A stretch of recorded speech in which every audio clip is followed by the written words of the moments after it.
Yo, what is up mga kapulido? Genrix Motor Parts, syempre. May setup tayo ngayon, ayan, kila sir. Rusi Royal GY6 125. Isa-setup natin yan. Sila ay mula pa sa Camp Olivas, Pampanga. Dulo ng Pampanga yung mga kapulido. So intro muna bago natin simulan to. Sorry, it's DJ.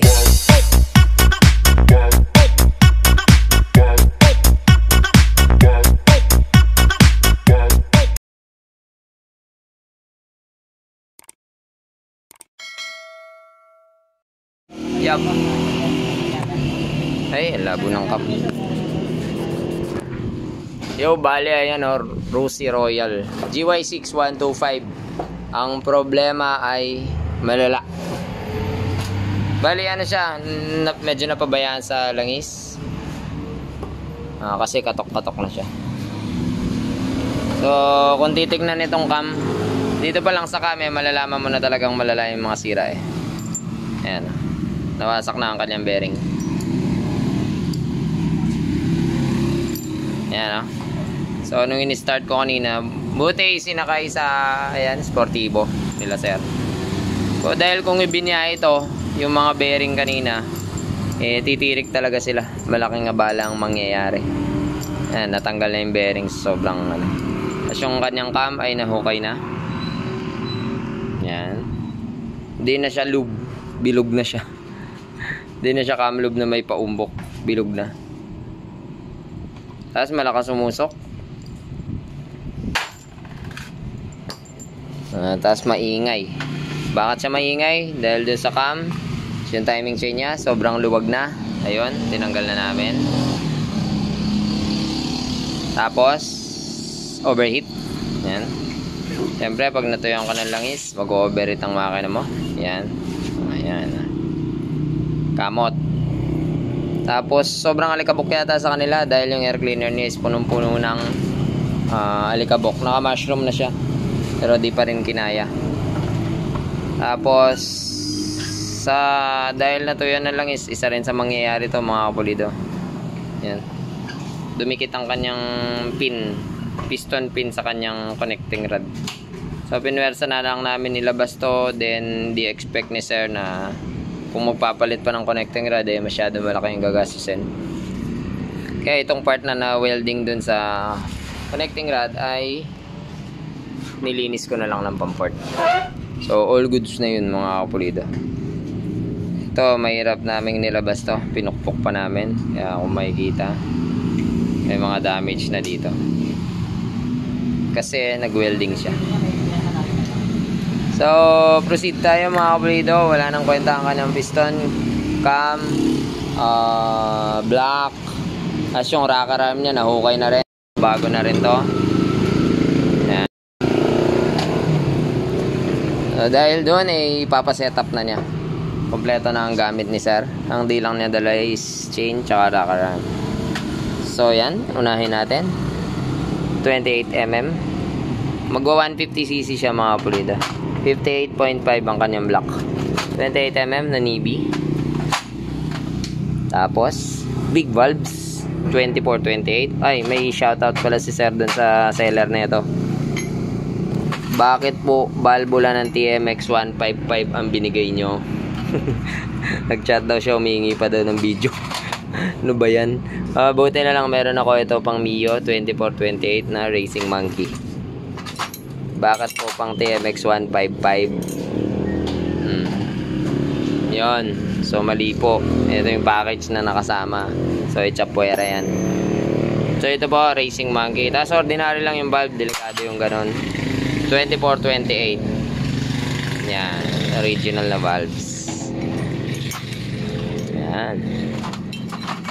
So as usual, ported na po yan mga kapulido para mabilis ang video. Toink toink. Intake yun. Exhaust.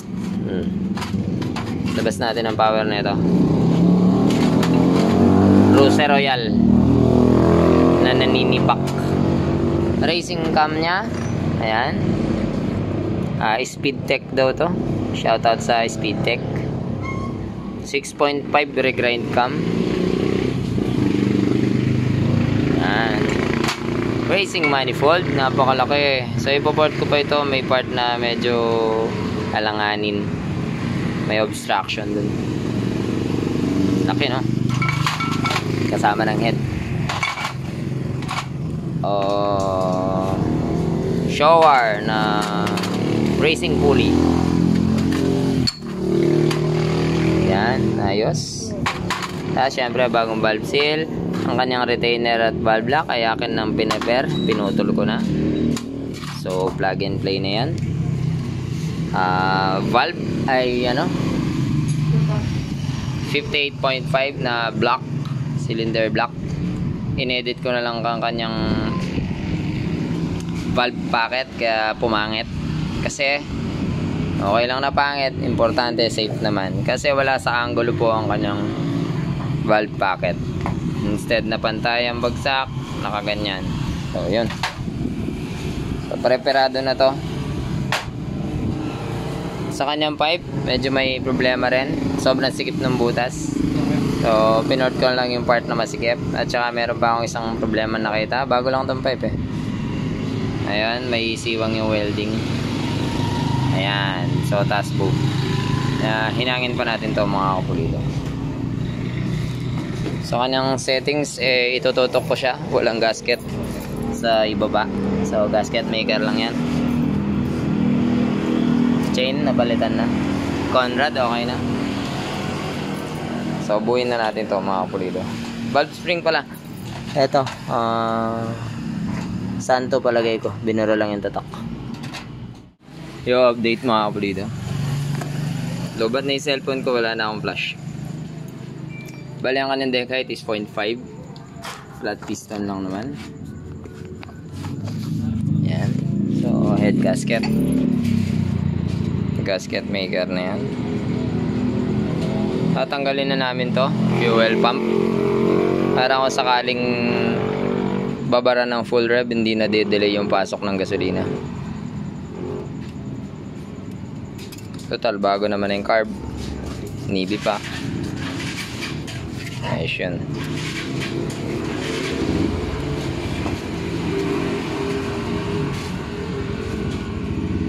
Yun. Yun na. Fresh na head na pinort natin. Salpakan na lang lahat yan mga kapulido. Dowel syempre.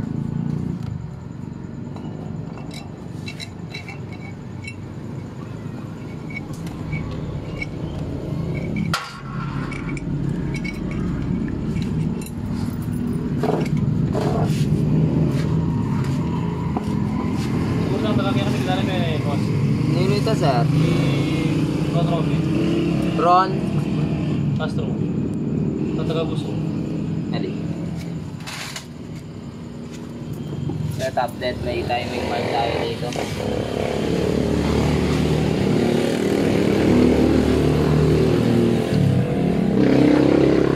Ay, hawakan mo, tan. Umiikot. Yan, hawak dyan.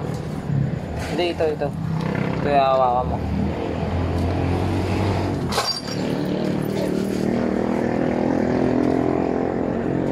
Top deck. Kunin ko lang yung timing. Dito, video. Wala na. Ali, i-timing mo. Mas talameng left hand.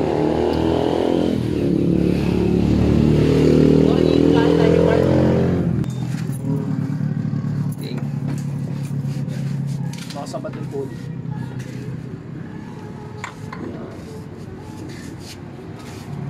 Timing mark ng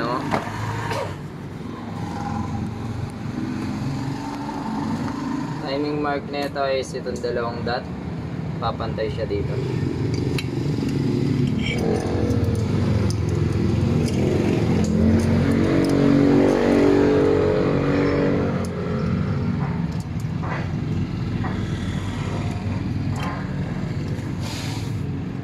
Kulang.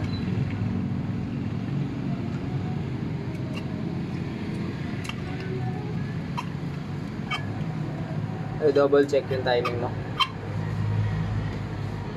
Double check mo yung timing mo. Yes.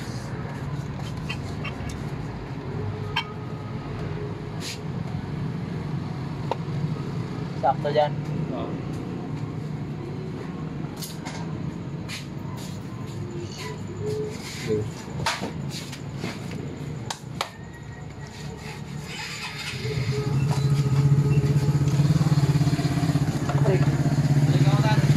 Yeah. Isan muna natin to.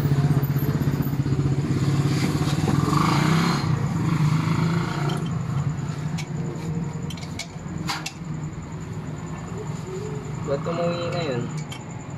Ay. Wrong. Yan.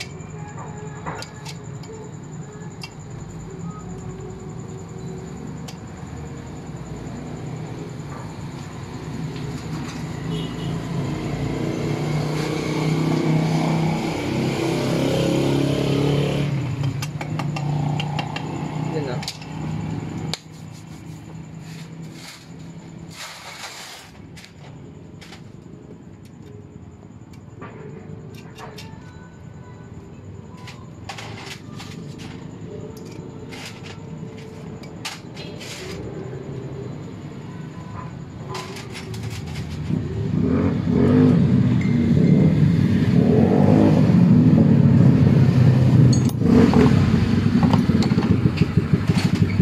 Iingay nyo.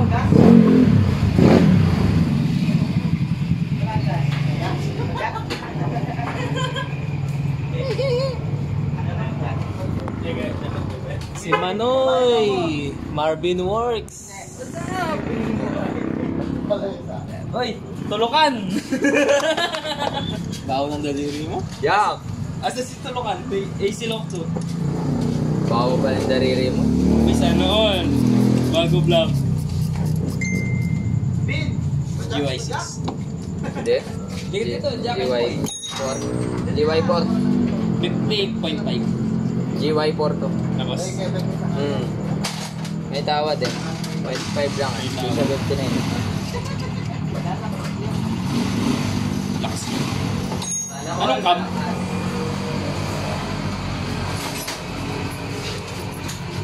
.8. 6.5.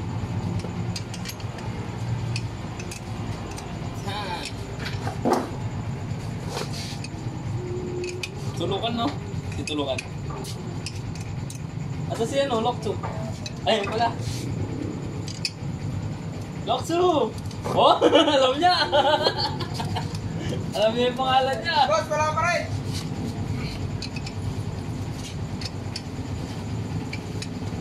Kuhanin. Kuhanin, kung tingnan naman ito.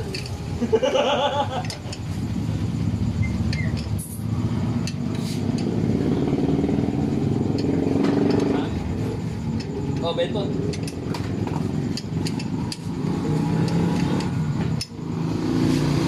Okay. Double check tayo. Bitaw na. Wala ilaw siya, hindi sa akin. Pero, nakakasok ko yung oro to. Okay. Yes, bali valve clearance na lang yan.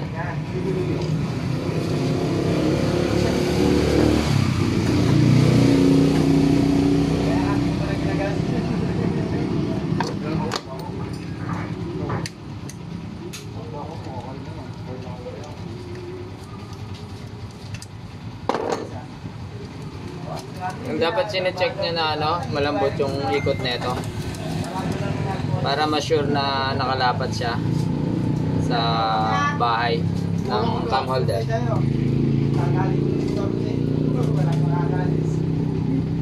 Clearance natin to 6.6 para tahimik.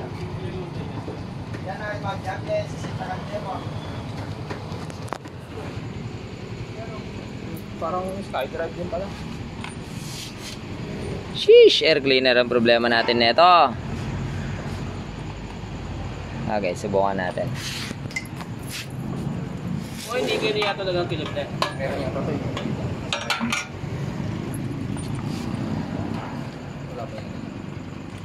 Nani nga pinaninilig siya. Yo, update mga pulido.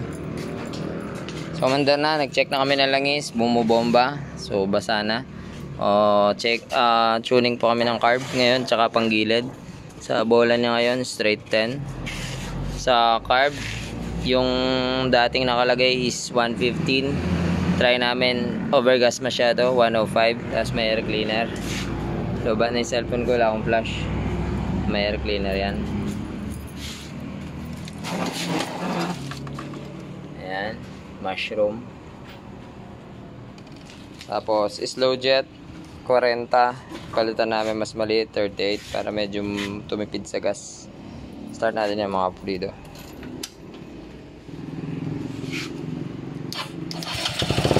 Yun o, napakatahimik o. Ito lang yung maingay o. Ayan o.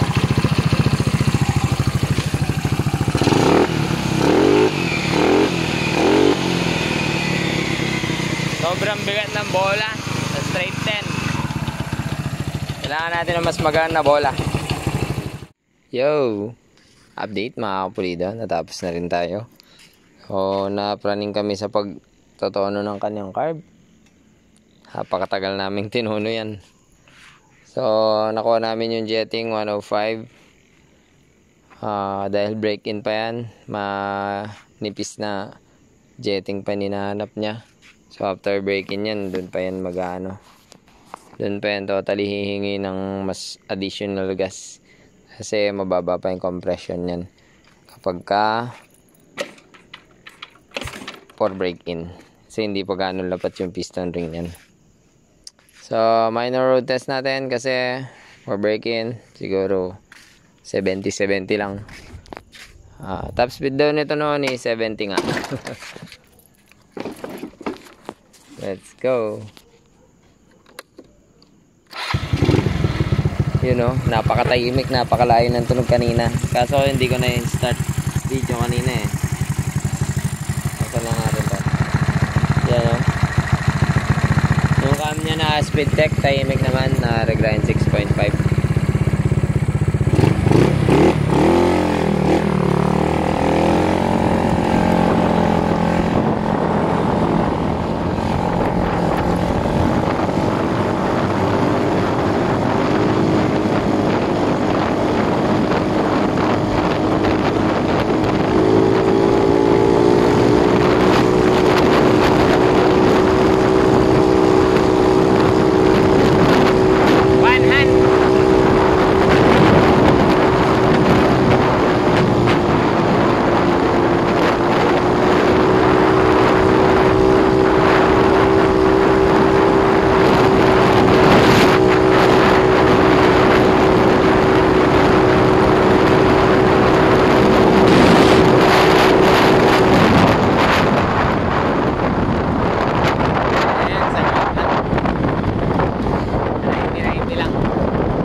Wala pala akong headlight, kaya pala. Balik.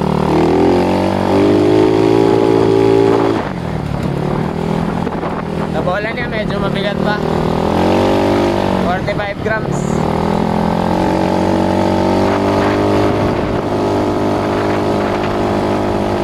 Chill.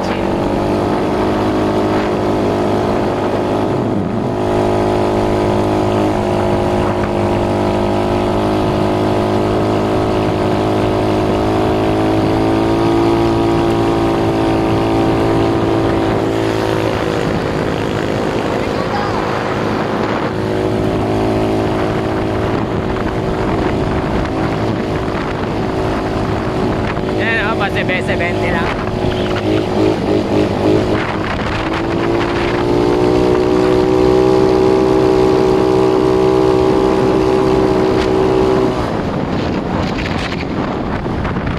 Yo, salamat sa panonood mga kabulido. Done upgrade GY6 125 to 150cc. Bulidong gawa at Genrix.